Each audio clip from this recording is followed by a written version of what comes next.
Before I left Canada, I never really thought about how much stuff I owned. Not in any meaningful way. I just bought things. My wife Helen and I had lived in the same house in Burlington for 31 years. And somewhere in those 31 years, the garage had filled up, the basement had filled up, both spare bedrooms had filled up, and I had stopped noticing. It was just how things were. You buy things. You store things. You buy more things because you forgot you already had the first thing. That was my life, and I never once questioned it. It wasn't until we actually left, packed what we could fit into a shipping container, sold everything else, and moved to the Philippines at 63 years old, that I finally started to see how much of my life back home had been organized around accumulation. Not just food, not just stuff. The whole system, the whole rhythm of living. But the thing I noticed first, the very first thing, was the stuff. Helen had been the one to suggest the move. Our youngest, our son Andrew, had been living in Cebu for almost 4 years by that point, working remotely for a tech company, and every time we visited, we came home feeling lighter than when we left. I don't mean that in a metaphorical sense. I mean we actually felt physically different. Less tense, less hurried, like something that had been coiled tight inside our chests for decades had briefly loosened. And one evening, in January, sitting in our kitchen in Burlington with the heat cranked up because it was -22 outside, Helen looked at me across the table and said, "What exactly are we waiting for?" I didn't have a good answer. I was retired. Helen had stopped working 2 years before. Our older daughter Sophie had her own family now, settled in Ottawa, and as much as it hurt to admit it, she didn't need us around the corner. Andrew had built a whole life on the other side of the world, and we were sitting in a 4-bedroom house that echoed, maintaining a lifestyle that had been designed for a version of ourselves that no longer existed. 2 people raising kids, driving them to hockey practice, filling a house with noise and food and laundry. That version of us was gone. But the house, the bills, the storage units, the car payments, the habits, those were all still very much there. So we went. And the first thing that hit me, genuinely blindsided me, was how little the people around us seemed to own. Not in a sad way, not in a way that felt like deprivation, just in a way that made me stop and look at myself differently.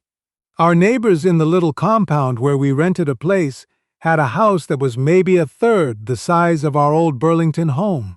A family of 4, and they seemed completely at ease in it. No storage bursting at the seams. No garage full of things they bought 5 years ago and never used. Just what they needed, just what fit. I started paying attention differently after that. Back in Canada, I had been what you might call a reasonable consumer. I wasn't extreme about it. I didn't go on shopping binges or collect things obsessively.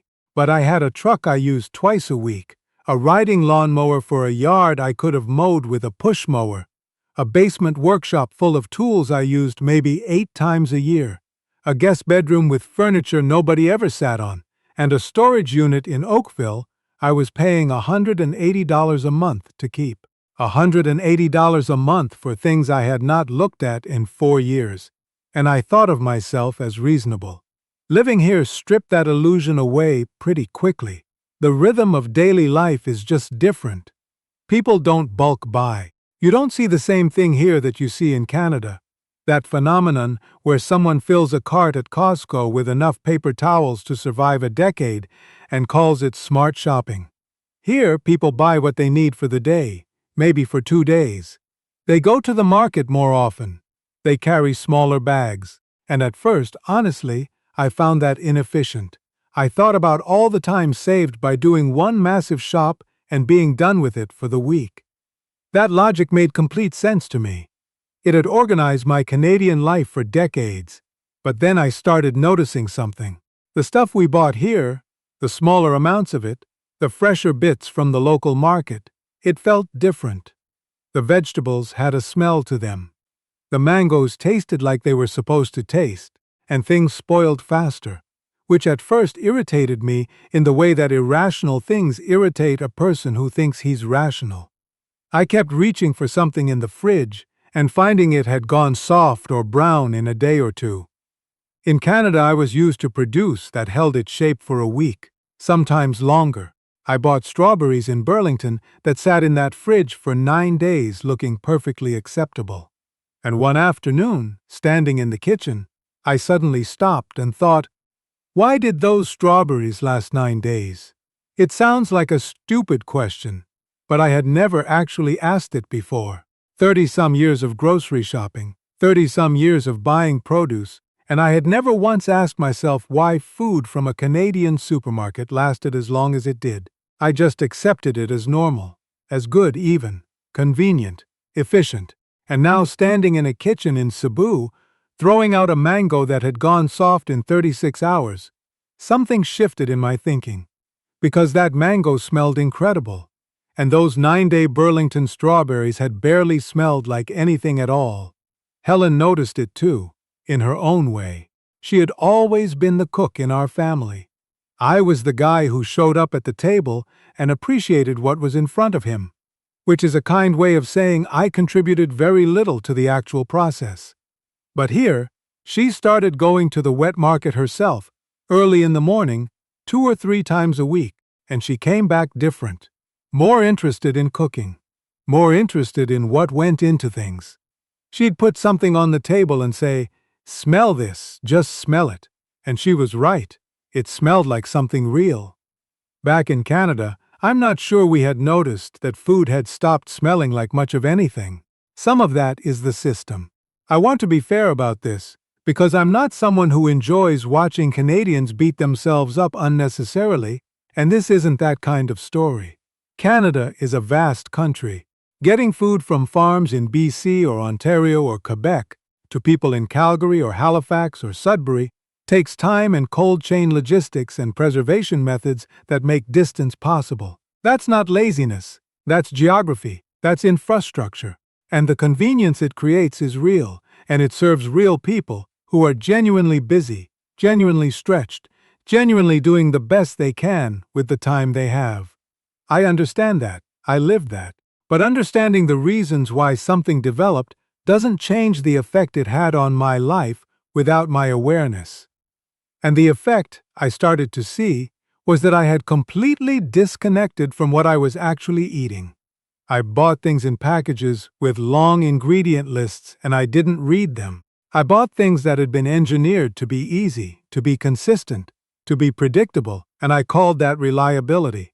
I bought things that required no thought, and I called that efficiency. And slowly, without any dramatic moment or sudden realization, food had become almost entirely abstract to me.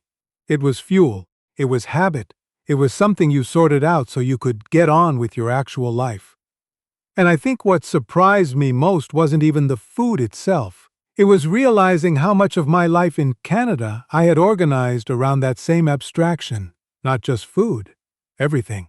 The truck I drove everywhere, because walking felt like wasted time. The convenience stores, the drive-thrus, the way life had been engineered around me never having to slow down or do anything the longer way. And companies had gotten extraordinarily good at designing that life. So good that I had stopped seeing it as designed at all. It just felt like how things were. My son Andrew grew up in that system, same as I did, but he's been outside it long enough now that he talks about it differently. We went for a walk one evening along the waterfront near his place, and he said something that stuck with me. He said, "Dad, do you remember how tired we always were? Not from doing too much, but just from the constant low-level noise of everything competing for attention." I did remember. I just hadn't had a name for it before. Helen and I had been tired for years without quite admitting it. Not sleepy, not unwell, just perpetually slightly worn down, the way you get when nothing in your life requires you to slow down. When everything around you is optimized for speed and you're expected to match its pace. When the weekend comes and instead of actually resting you spend it running errands, restocking supplies, maintaining the infrastructure of a life that demands constant upkeep. Here, the pace is different. Not perfect, not magically stress-free. I don't want to paint some picture of island paradise where everyone glides through life on a warm breeze, because that's not real, and it wouldn't be fair to the people who actually live here and have their own struggles and pressures and problems. The traffic in Cebu City is genuinely maddening. The heat is not for everyone. The bureaucracy for foreigners has its own particular flavor of headache. I'm not pretending otherwise. But the rhythm of the day is different. People walk more. People sit outside more. Meals take longer, not because people are inefficient, but because food is still treated as something worth pausing for. You see families eating together in a way that feels less scheduled and more organic. The local market near our place starts filling up around 6 in the morning, and there's a whole social dimension to it that doesn't exist in a Canadian Costco at 11 on a Saturday. People know the vendors. The vendors know what their regulars like. There's a familiarity there, a connection to the actual source of things that I had completely lost somewhere in my decades of bulk buying and parking lot grocery runs. I started walking more here, not as exercise, or at least not only as exercise, but just because walking made more sense as a way to move through the day. And that changed things too. When you walk to get something, the scale of what you get shifts naturally. You carry what you can carry. You buy what you need. You stop and notice things. And you realize, maybe for the first time in a long while, that slowing down doesn't actually cost you as much as you thought it would. I think about my father sometimes when I think about all of this. He grew up on a farm in rural Nova Scotia, in circumstances that were nothing like my comfortable suburban life or like the comparative comfort of living as a Canadian retiree in Southeast Asia. He didn't have a lot, and I don't want to romanticize scarcity, because scarcity is hard and it creates real suffering, and there's nothing noble about it for its own sake. But he had a relationship with where things came from that I completely lost. He knew what was in season. He knew what food cost in terms of effort, not just dollars. He knew that strawberries didn't naturally last 9 days. I lost that knowledge somewhere. My generation did, I think, collectively. And nobody told us we were losing it because the thing replacing it was so brilliantly convenient. The packaging was bright, and the shelves were full, and everything was available all year round. And the drive-through line moved quickly, and who had time to think about any of it? There's a thing that happens when you spend enough time away from something that used to be invisible to you. You start seeing it clearly in a way you couldn't when you were inside it. And then, when you go back to visit, we went back to Burlington last November, stayed with Sophie and her husband for 2 weeks. The contrast hits you physically, not as judgment. I want to be clear about that. I walked through a Canadian grocery store, and I wasn't appalled or self-righteous about it. I just saw it differently than I had before. The sheer volume of options, the packaging, the brightness and noise of it, the way everything had been designed to grab attention and trigger a purchase and keep you in the store as long as possible. Sophie laughed at me a little. She said, "Dad, you're walking around a Loblaws like you've never seen one before." And I said, "I haven't. Not really. Not like this. I've been thinking a lot lately about how many things I accepted as simply true because everyone around me accepted them the same way. The truck, the storage unit, the 9-day strawberries, the drive-through coffee at 6 in the morning because sitting at a table felt like time I didn't have. None of those things were inevitable. They were choices that the system around me made very easy, and easy choices stop feeling like choices after a while. That's the thing about leaving, not just Canada. Leaving any context you've spent decades inside. You get distance. And distance doesn't make the old life wrong, necessarily, but it makes it visible. And once you start seeing something that used to be invisible to you, you can't quite go back to not seeing it. Helen said something the other night that I keep coming back to. We were sitting on the porch. It was evening. The temperature had finally dropped to something comfortable, and she had made something with vegetables she'd brought back from the morning market. Simple but genuinely good. And she said, "I don't think I ever really tasted food before. Not like this. Not without rushing." She wasn't being dramatic. Helen is not a dramatic person. She was just saying something true. And I think that's what has stayed with me most from these years of living outside the country I spent 6 decades in. Not the food specifically, though the food is part of it. Not the stuff, though the stuff is part of it too.